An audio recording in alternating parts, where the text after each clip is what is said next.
En el año 2012 se sanciona la Ley 26.742.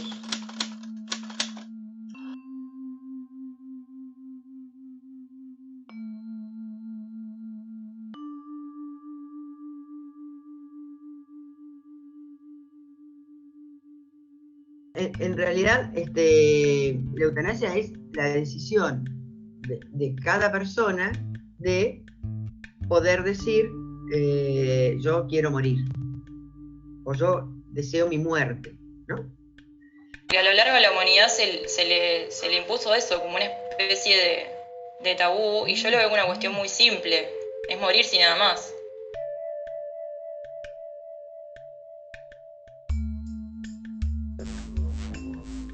Hay muchas teorías que dicen que uno muere y bueno, ya es como que el cuerpo lo abandonás, pasás a formar parte de otro plano espiritual. Y la verdad es que yo me aferro a esa creencia, entonces es como que, no sé, la muerte me parece una cuestión muy material que forma parte del cuerpo. Vivir con miedo a la muerte no tiene sentido porque le saca justamente, me parece que el jugo a la vida. O sea, tener presente que vos estás viviendo cada minuto. La muerte cuando llegue va a llegar indefectiblemente, o sea, seas una vida sana o no, pero en algún momento te va a llegar y verlo como un sufrimiento, lo único que te hace es que en el tiempo presente no vivas plenamente, o sea, vivas con miedo.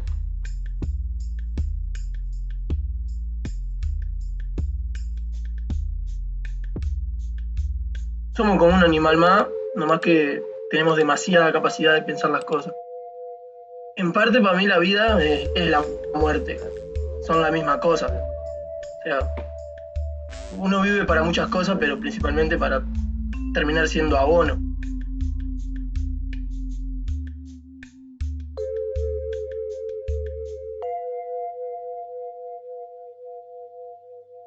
Que en mi caso particular no tengo tanto rollo con la muerte en el sentido de la representación negativa como contraposición vida como algo positivo.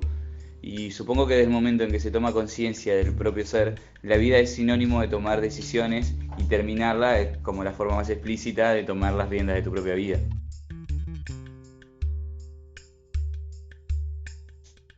Bueno, como a cualquier ser humano, si bien me puede llegar a asustar lo que no conozco, el sufrimiento, que podríamos decir que uno lo conoce, el sufrimiento físico y emocional, hasta ciertas escalas, por supuesto, uno lo conoce, es lo que no quiere, sabe qué es lo que no quiere.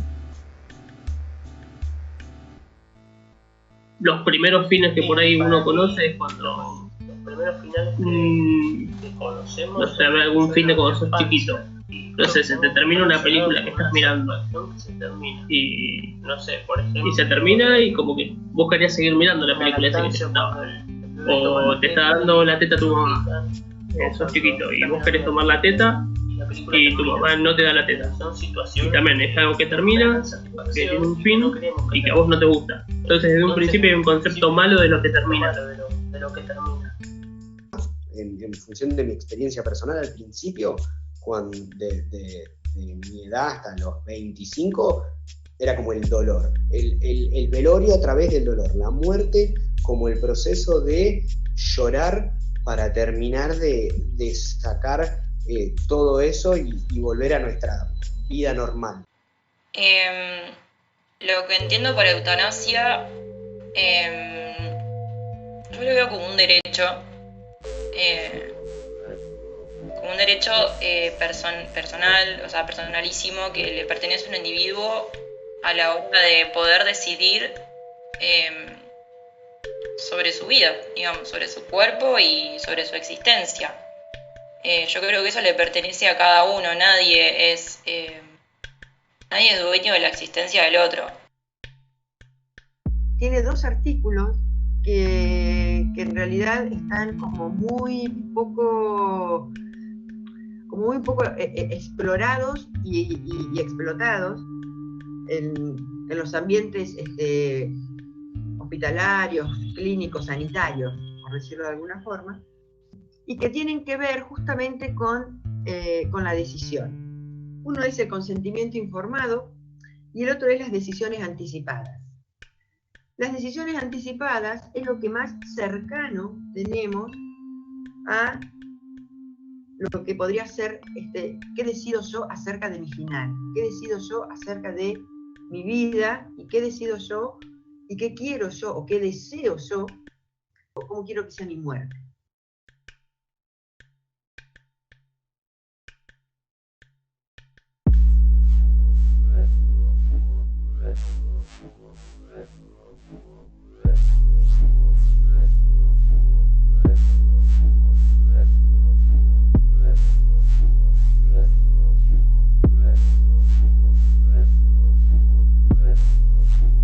Yo entiendo por eutanasia tomar una decisión activa frente a eso y no simplemente esperar a que las cosas se den. Se acepte la muerte, es como una manera de aceptar que esa persona ya no puede vivir como se concibe la vida. He tenido bastantes veces el debate, sobre todo porque acá en Argentina no es legal y en otros lugares sí.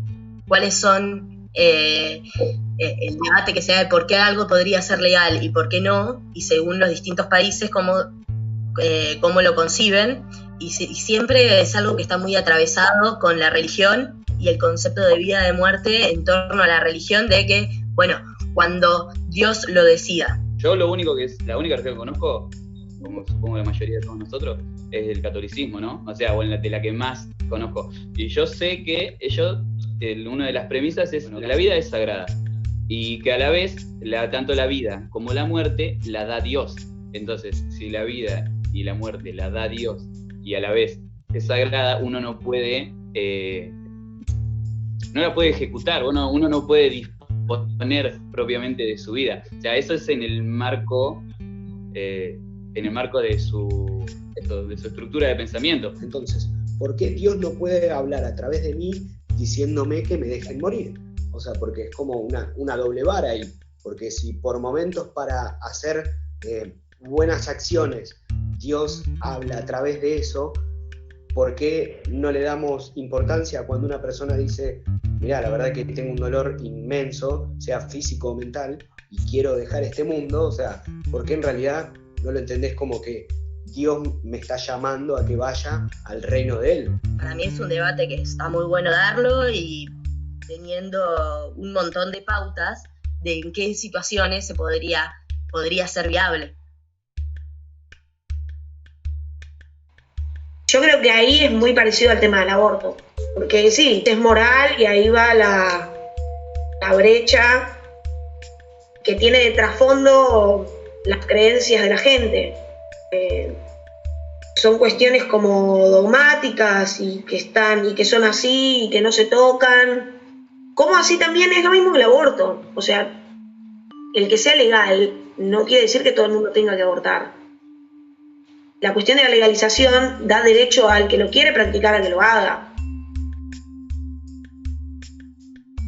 Me parece que como sociedad nos falta avanzar una banda en un montón de campos, creo yo, que toco de oído, pero como para decir en qué caso de verdad haría falta la eutanasia.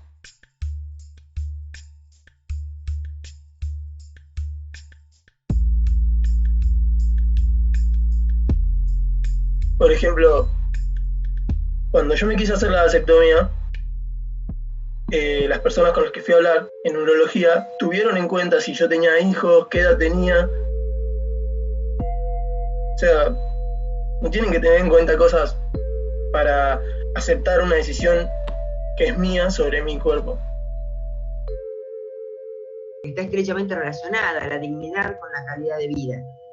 Esa dignidad o esa calidad de vida lo determina cada persona y está atravesado y determinado por múltiples condicionamientos o múltiples determinantes, podríamos decir, sociales, culturales, ambientales,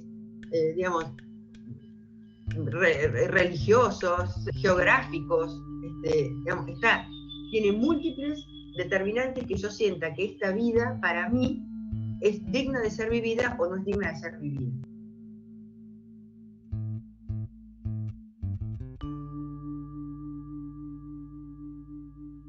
La privacidad me parece muy importante para la calidad de vida. Y bueno, justamente eso atraviesa un poco el debate, que cuando se rompe esta calidad de vida es cuando uno empieza a poner en valor lo de, bueno, no sé si poner en valor, sería a poner en juicio esta delgada línea de la eutanasia, ¿no? De preguntarse, bueno, cuándo sí, cuándo no, y demás.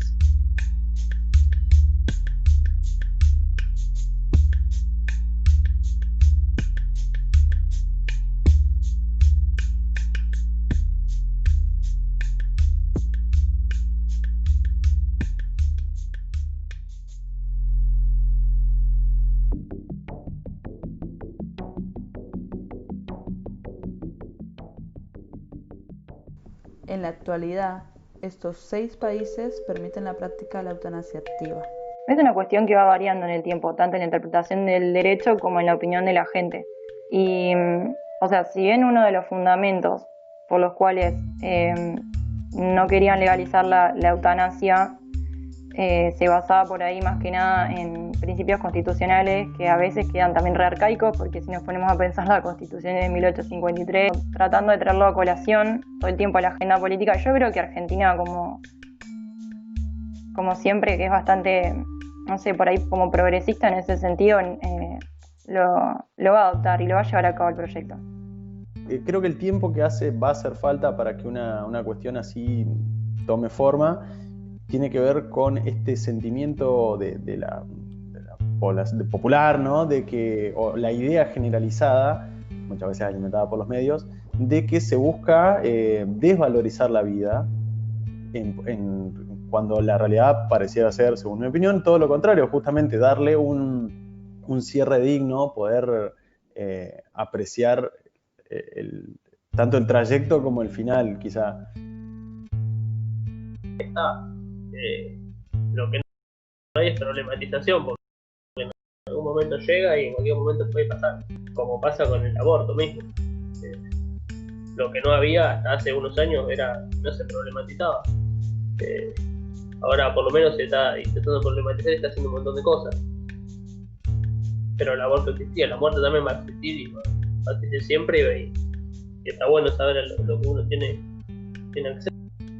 No está en el foco de la discusión ahora, pero sin embargo es una discusión que, por supuesto, que plantea en redes, todo se extremiza más, pero que suele polarizar las opiniones, ¿no es cierto? Porque ahí justo el concepto de vida está saliendo como argumento de un montón de gente para justificar posturas que a veces son contrapuestas.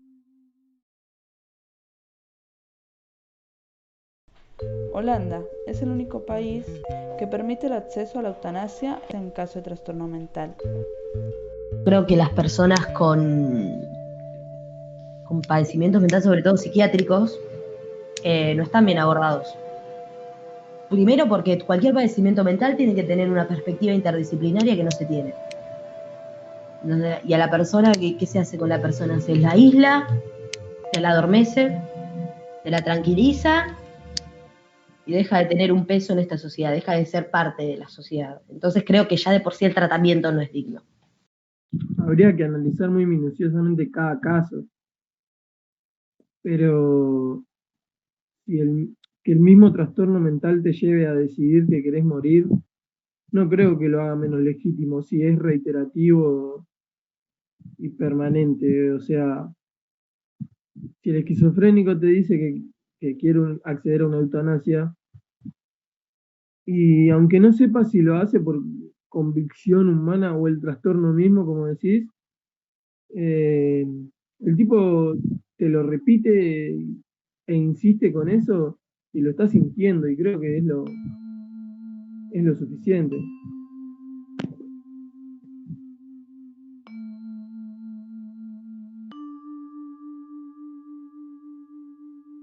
O sea, lo que la ley considera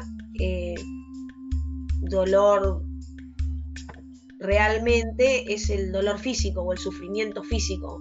O sea, está excluyendo a las personas que no están bien por algún otro motivo emocionalmente o espiritualmente o no sé.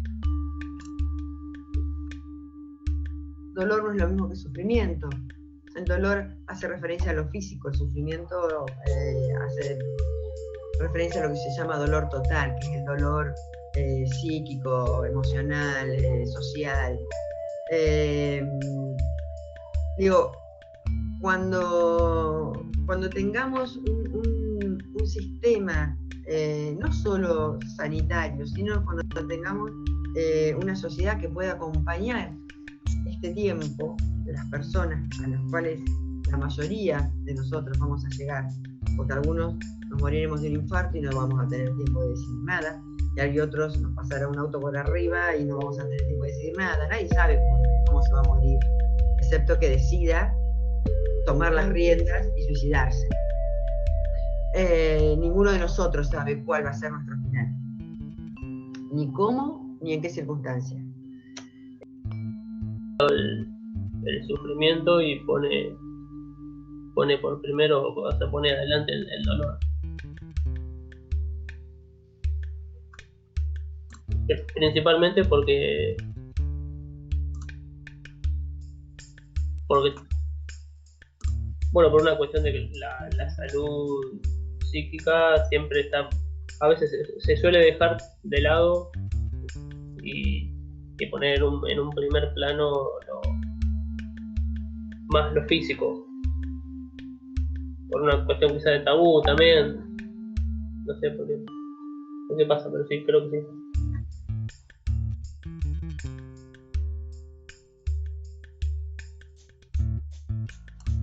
Considero que un neurólogo no puede saber específicamente si alguien en estado vegetativo está sufriendo. ¿Podría tener alguna forma de acercarse? Sí.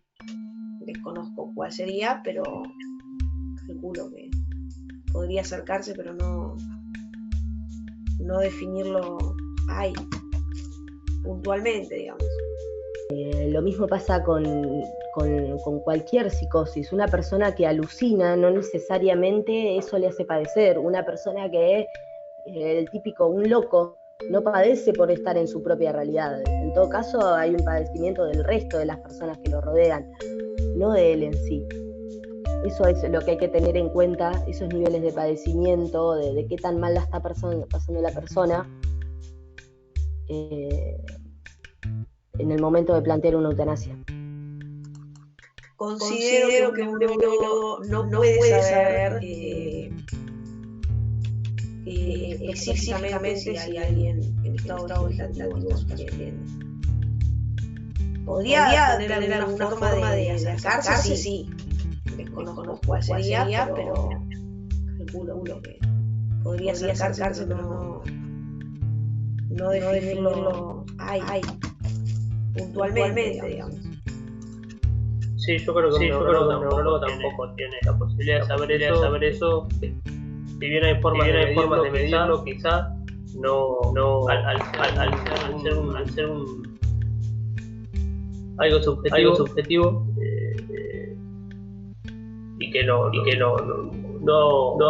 tenemos mismos umbrales de dolor ni nos causan las mismas cosas. Como decía Lu, pueden acercar a lo pueden tener un acercamiento a ver si sufren o no, pero no solamente actualmente. Bueno, el dolor creo que siempre es consciente. Creo que tiene esa característica de que el dolor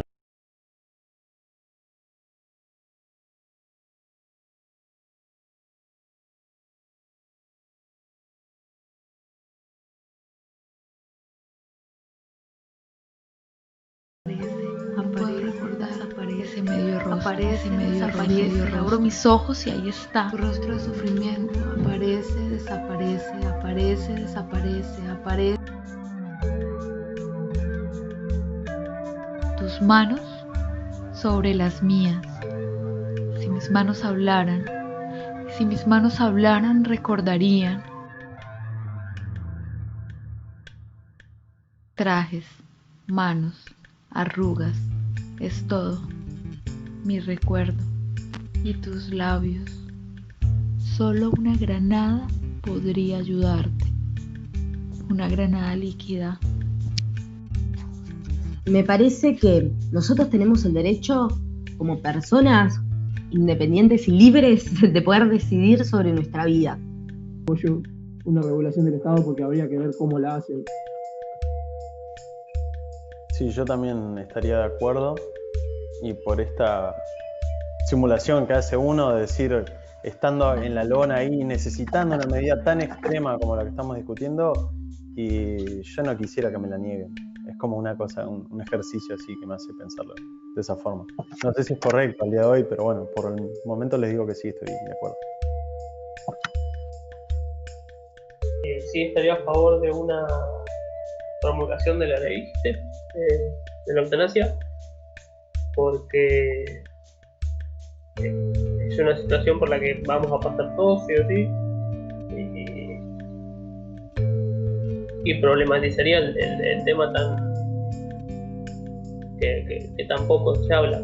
Sería una forma también de hablar de la temática.